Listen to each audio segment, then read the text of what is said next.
Hi guys, it's Kate Boyd from Kate Boyd Cheerleading, and I'm here today to answer some of your burning questions about problem parents, or just help speak into some parent problems that you might be experiencing. I recently reached out to my stunt school private Facebook group and asked them what their biggest questions were about parents and dealing with them. And so I thought I would share some of the answers and questions that they asked with you today. So let's get started. First, Samantha asked, before tryouts, do you think it's important to meet with all of the parents of the students trying out? Or is it better to send a letter or note home? I want them to have all of the information, but I also don't want to waste their time if their child doesn't make it. Here's what I would say. I prefer to have everybody in the room. That way I can basically read them the handbook and know that they at least heard it from my lips once. I also think it's a nice personal touch point from the very beginning. It gets you off on the right foot, gets your face in front of the parents so that they know who you are. And honestly, the hour and a half that you're asking them to give up isn't that much in the long run. However, there is a caveat. There is no one-size-fits-all approach. I think you can change it up based on what you see happen with your squad or works best for your school or team schedule and their parents. If you find that a lot of parents resent coming to that meeting, then change it up. It's all about whatever builds the relationship with them. Second question came from Heather, and she asked, how do you handle parents that constantly make excuses? I have a parent that never has paperwork, money, or anything in on time. I don't want to penalize her daughter for her irresponsibility, but I'm at my wit's end. And basically, it comes down to you're going to have to start penalizing. After a bit, they'll probably try harder if they know that there are consequences, especially when it comes to their kids. They hate seeing their kids suffer for something that they do. But you could also consider coming up with some kind of parent penalty. Maybe it's paperwork or, not paperwork, because the things that they're doing, like paperwork and money, affect their kids more than they know. So maybe they just aren't aware. So maybe it's if they don't get their money in on time or their form signed, their daughter gets her uniform late, and they see how that affects people. You can start penalizing the daughter. It's not totally fair, but things like getting to practice on time, or turning money in and getting your uniform on time, these are all things that do affect the daughter and penalize her in some way. And again, sometimes that's a more effective motivator than just punishing the parent. But no matter what, you should be taking notes of what these issues are so that you can work them into your handbook and your discipline next year, so that from the outset, you can already speak to some of these issues that you're already having or that you experienced this year. Stephanie asked, she has a junior squad that's 5th and 6th graders, and at the beginning of the year she hands out expectation form and dress code that is acceptable by school standards for the kids. However, there's one parent who dresses extremely inappropriately to fundraisers and games and other cheerleading activities. And it's embarrassing to have someone walk around in those clothes in public and be associated with their team. So would you address that with the parent, or is that pushing the envelope too far? This was really tough to answer, and quite honestly, I'm not sure that a coach has the authority to tell a parent how they should be dressing. But administration might be able to. So if you have heard several complaints from parents, it might warrant bringing it up to administration and or the parent, just that you're concerned and you want to make sure that they know that these things are happening. But it can be really tough. Really, really tough. So you just want to be very careful with that situation. I don't think you can hand out any mandates, but it's definitely something you're allowed to talk to her about from one adult to another, a friend to a friend. You can try that approach. Make sure it's friendly and light, and that may be the way to enter that conversation if you feel like you need to be the one to have it.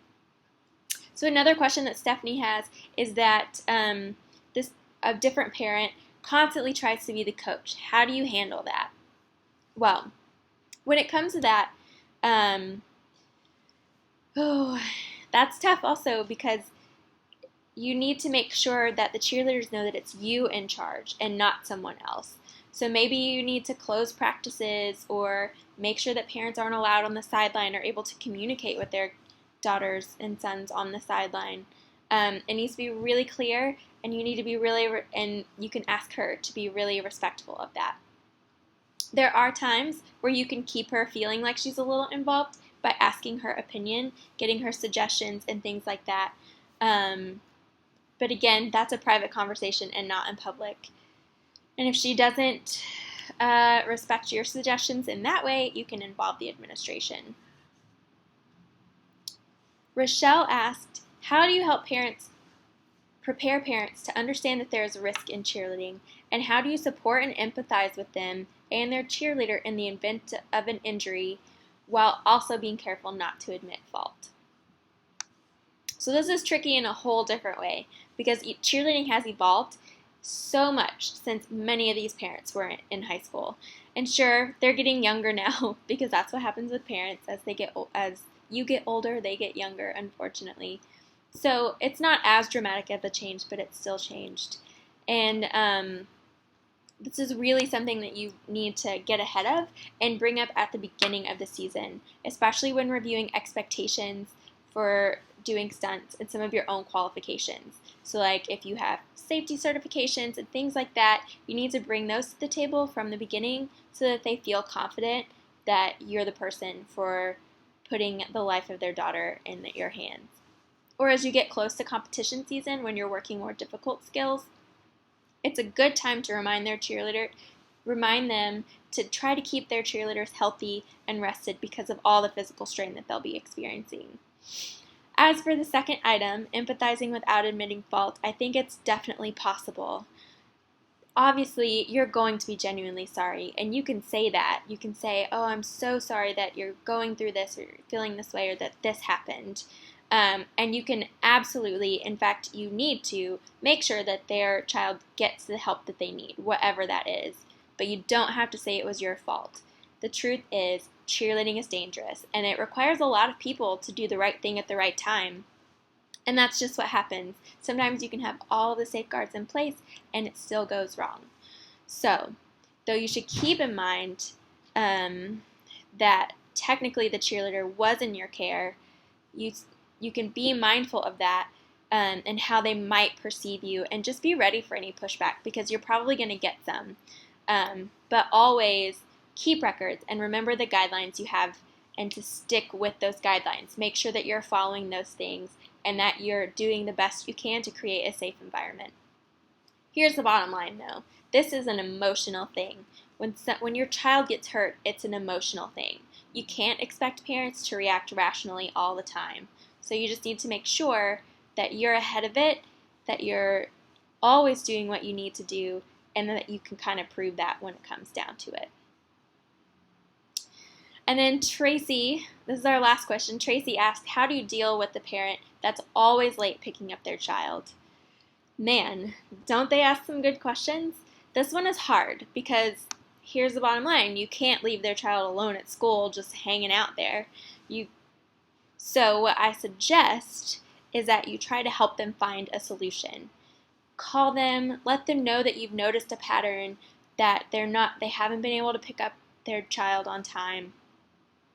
And maybe you want to make sure that their child is safe, but you have other responsibilities and you can't be there with them. So how can I help you come to a solution that works? So maybe you suggest some people they could carpool with, or even if this is allowed, because I know some schools get a little weird about it, but if it's allowed, that maybe you take their child home if it's somewhat convenient for you, or you don't have something else that you're doing afterward.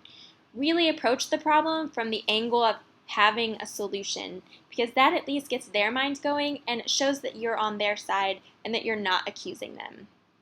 So I hope that you've enjoyed or gotten something out of this Q&A that I did in my group, and I hope that you'll consider joining stunt school so that you can get access to this kind of question, to this kind of relationship, so that I answer your very specific questions that you may have. And if you want more ways to get in front of your parent problem, or deal with your problem parents, then you should check out my new ebook, and I'll have a link down below. But my new ebook gives you your entire parent plan so that you don't have to worry about as many parent problems as you may have had in the past. I give you my entire plan that helped me keep a program happy and healthy and parents happy for 4 years in one place without any major issues. And it's the plan that I'm giving to you, outlining step by step to walk you through so you can create your own. So I hope you'll check it out and see if it's the right thing for you. All right, until next time, I'm Kate. See you later.